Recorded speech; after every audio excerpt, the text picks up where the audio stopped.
Oh, so as promised from the first video, I'm going to go over the second Republican candidate, which is Chad Bianco. Here we go. Okay.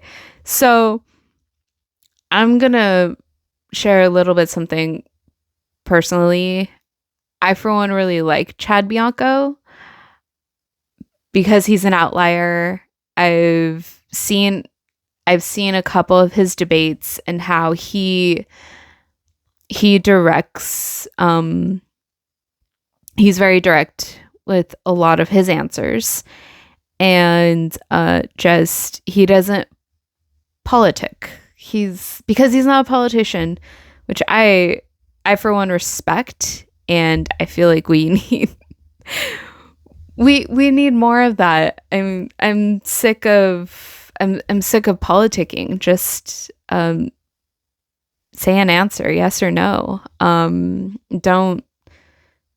Please don't dance around or beat around the bush with an answer, or take 5 minutes to what could have been said in 2. So that's my personal opinion. So for one, I really like Chad Bianco. So that's my bias off the bat. I'm gonna go over his policies, and I'm not completely tribalist or an absolute about a person. That's you're gonna have disagreements. So okay, here's Chad Bianco. Okay, he's an American law enforcement official, and he was elected sheriff for Riverside County in California. Bear with me, I am new at this. He is the chief. Okay, as a sheriff, he was the chief law enforcement officer for Riverside County, and he covered his department, like, provided policing services to multiple cities, and they like run county jails and oversee public safety operations. So his highlight is that he joined Riverside County Sheriff's Department in the early 1990s and was elected sheriff in 2018 and reelected in 2022. Reelected in 2022. He has more than 30 years of law enforcement experience. And he is running on the law and order positions and conservative views, which comes as no surprise. So his stance, why he's attracted so many, is that his stance on issues like policing, COVID-19 policies, and public safety. And there is some controversy related to his department and past affiliations. I'll address that in a later episode. I'm just going to do broad strokes right now. So his policies currently, which comes as no surprise, is public safety and crime. So that's the center of his campaign for obvious reasons, because he's been a public servant and he knows the meat and potatoes,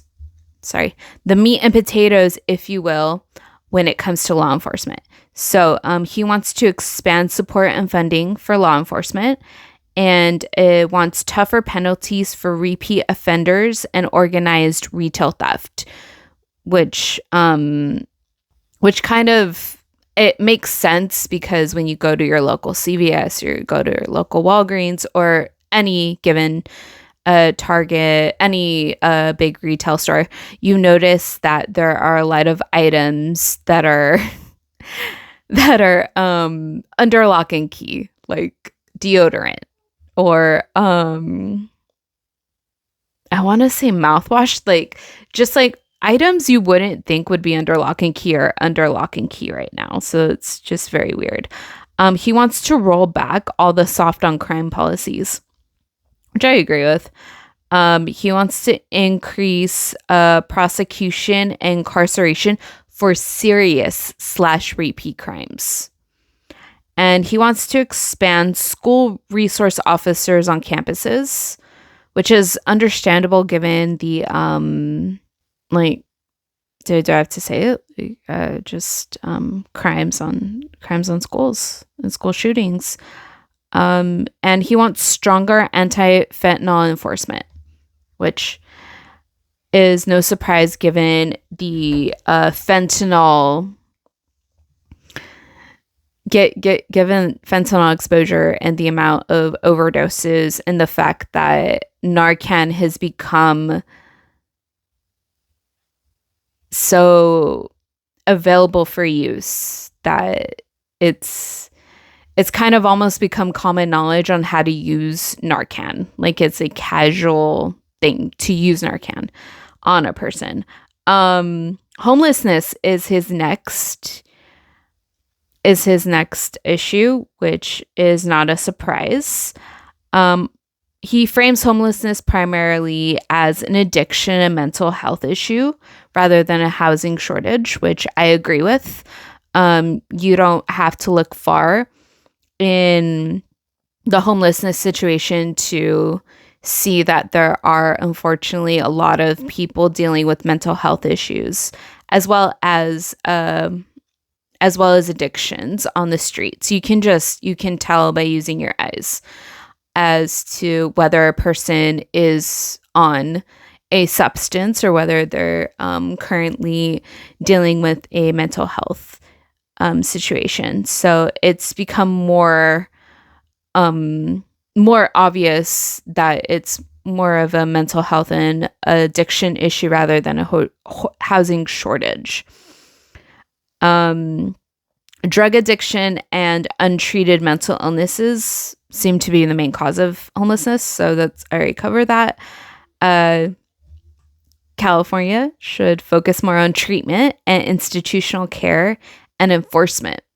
So that is something I agree with Mr. Bianco on, is that treatment should be a valid option when it comes to people who are on the streets, as well as institutional care and enforcement of, no, you can't stay here, you can't stay in front of a school, or you can't stay on the street.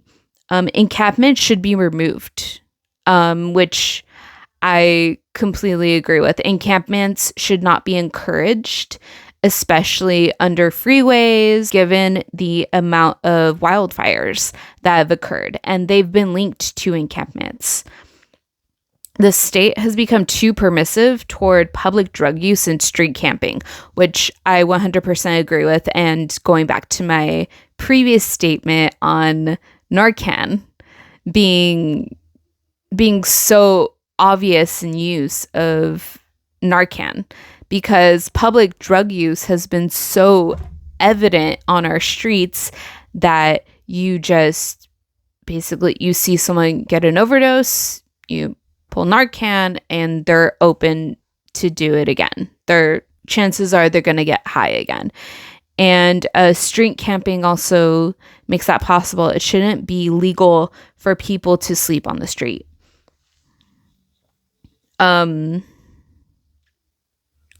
Next, we're going to go into economy, taxes, and affordability. Here we go. Okay, so obviously California is too expensive because of taxes, regulation, and energy costs. He supports lowering taxes, which I 100% agree on. Let's go, lower taxes and reduce government spending. Slash government spending. Okay, he wants to reduce regulations on businesses and housing construction, which I am all for. There's too much red tape on housing construction as well as red tape on businesses. We need to be a business-friendly state again. Let's go. Let us promote a business-friendly state. He wants to protect Proposition 13, which is property tax protections, which I am all for. He wants to expand domestic energy production, and he wants to reduce gas prices and utility costs. And there are policies aimed at keeping businesses from leaving California. So his campaign messaging strongly targets cost of living frustrations, which I am all for. Let us address it. Come at it with the sledgehammer. Let's go. Okay, housing. So he favors deregulation and faster construction approvals, which I am 100% for. He supports speeding up housing permits and development and reducing environmental and zoning barriers. Now, that's going to scare a lot of Democrats. It's going to scare a lot of Democrats. But you know what? Like I said in the first video, you got to come at these policies with like a heavy wish list negotiation, and you got to aim for the moon, but you like land in the stars, because a lot, again, not to be a Debbie Downer on the conservative side, because I am an independent and I am conservative leaning when it comes to independent tendencies. And the reason I don't say I'm a Republican is because I do disagree with Republicans on some stuff. I do. It's human nature. So it's just, and plus I'm not gonna say I identify as a Republican or as a Democrat. I identify as a child of God, first and foremost. There you go. Okay, back to the issue. He supports reducing environmental and zoning barriers. Now, there's a lot of red tape because of environmental and zoning barriers, and I get that climate advocates are they want to protect environment. I get it. It's an admirable quality. It's an admirable thing. But when it goes too far bureaucratically, that's when you gotta let's dial it back. Let's reevaluate, and let's not be so bureaucratic and so tied up in detail. There has to be a breaking point, because we need to. The supply and the demand, the demand is high. The supply is not meeting the demand, and there needs to be a way to fix that. So limiting the use of CEQA, which I hope I am pronouncing that acronym correctly. It is California Environmental Quality Act. I did not pronounce that correctly. Which he says slows construction. So I'm going to look into that. I'm going to look into some of this stuff. I'm just going over broad strokes as to his policies. I'm going to do the same with Steve Hilton. So these are just introductory videos in these two candidates. The more time passes, the more I'm going to dig into it, as well as other candidates and other things that are on the ballot for June 2nd. So bear with me. These are going to be very informative, information-dense videos. Here we go. Okay. Next up is immigration. I'm going to take a minute. Immigration is a very heavy topic.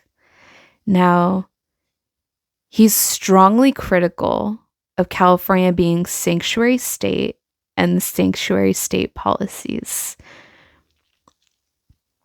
He supports more cooperation with federal immigration enforcement.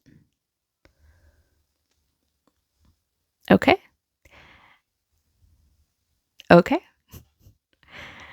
He believes in stronger border security, which I am all for. I am for stronger border security. He believes in deportation of undocumented immigrants convicted of crimes. I'm going to repeat that. He believes in the deportation of undocumented immigrants convicted of crimes. And he wants to reverse the policies he believes limit law enforcement's cooperation with ICE. I'll dig into it at a later date, but those are his policies on ICE. So there we go. On immigration, I should say. Okay, next up is education. Okay, so his platform focuses on discipline, academic performance, and parental rights, which yes, and yes, I'm all for. He supports more classroom focus on core academics. Can I repeat that for the cheap seats? Core academics. He wants to expand school safety measures, and he wants to address teacher shortages. He wants to reduce what he calls ideological or activist influence in schools, which again, I am all for. And he wants the undoing of regulations that he says hurts student performance. Those are the broad strokes of that policy. Okay, energy and environment. He favors lower energy costs over aggressive climate mandates, which I agree with because the climate mandates are insane. I've gone over it in Mr. Hilton's video. They're unrealistic. You need to take a step back. You need to address the climate mandates that you have proposed and now are enacting, and you need to come at it with a realistic sense and with a realistic goal. There are critics on both sides who are for these climate mandates and who are against these climate mandates that both think poorly of this policy. So he supports, going back to Mr. Bianco, he goes and supports expanding oil and gas production. I am for that. He wants to reduce environmental regulations, which he says increases prices. Okay. And he opposes policies that rapidly phase out fossil fuels without reliable alternatives. I agree. You need a reliable alternative in order to go against a fossil fuel. You can't completely phase out fossil fuels. We use them every day. You can't completely phase out fossil fuels and then complain about high gas prices. You can't have it both ways. You need to choose one or the other. You're either on a bike, riding a bike everywhere you go, and gung-ho about how we're phasing out fossil fuels and it's great, or you gotta get on the wagon and be like, okay, gas is expensive. We need to find a way to lower gas prices, and we also need to find an alternative resource. But you can't completely phase out the use of fossil fuels. You can't do it. So overall, his government and political message. California is suffering from a one-party Democratic rule. Yes, sir, I agree. We have been too long under a Democratic rule. The socialist experiment is over. It has failed. Let us move on. State government is overly bureaucratic and ineffective. That is his political message. I agree, sir. It is overly bureaucratic and ineffective. I need to stop shouting in the mic. Message is Sacramento politicians are disconnected from ordinary residents. I agree. Okay. Next, California needs a common sense reset and focus on safety and affordability. Yes. A resounding yes. Resounding yes. Okay. So that was a lot of information to cover. I wanted to keep this episode short so that way you don't get overwhelmed and bombarded by it. Next week, I am going to go into more detail on Steve Hilton because I feel like we should expand some of the actual things he said on his policies, and I'm going to try to do the same thing for Mr. Bianco. I'm going to try to do these in a short platform. I'm still working on delivery. Bear with me. I went through a lot of coverage today with Mr. Bianco and just his overall stance on all his issues and all his platforms, and I am all for it. I am all for the sheriff running for governor, because I feel like we need some law and some order in the state. But hey, if you disagree with me, that's your opinion. Go for it. It's a valid opinion as an American citizen. Just one little note. I know we all have our disagreements about politics and what candidate is best for what position and everything, but political violence should never be a solution. We are all human beings. We are all children of God, and God loves you.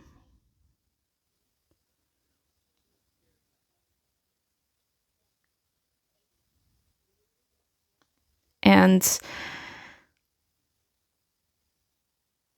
it breaks my heart to see how much political violence there is, and how many threats go back and forth in so casually in comments and videos. It's like we've disconnected that we're all human beings who just live life every day.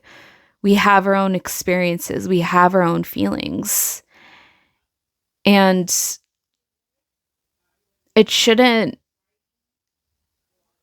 comments or threats shouldn't be thrown out so casually, or so, it shouldn't be that way. And that's my opinion.